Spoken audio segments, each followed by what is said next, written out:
Before we get too much further, it's important that you understand when PHP gets executed and how this is related someone to visits a HTML. website, They enter a web address in their browser. Their browser sends off a request for the web page at that address. The website then finds the corresponding HTML file and sends it back down to the server along with any other images and assets related to it.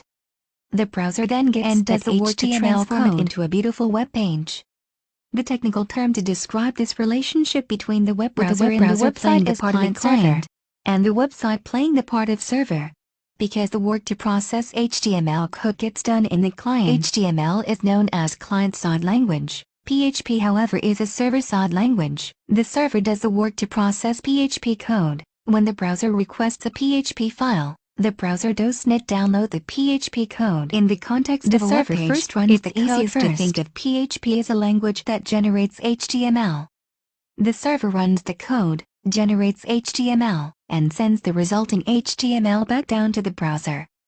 Because the work to process PHP code gets done on the server, PHP is known as server-side language.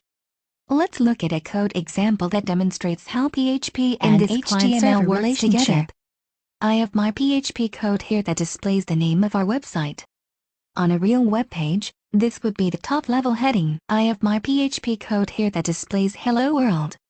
On a real web page, this would be the top-level heading. Let's write some HTML here, a paragraph with this information. It would simply not be feasible for me to keep updating this HTML file every second, with PHP code to display the current time. We start with an opening PHP tag. We will once again use the echo command. We will calculate the time using PHP's date function. Let's save the page and take a look at it in the browser. Each time I refresh the page, the PHP code is executed, and the result with the current time in it is sent down to the browser. If we view the source of this page, you'll notice that there's no PHP code in it. We only see the HTML output that the PHP code generated.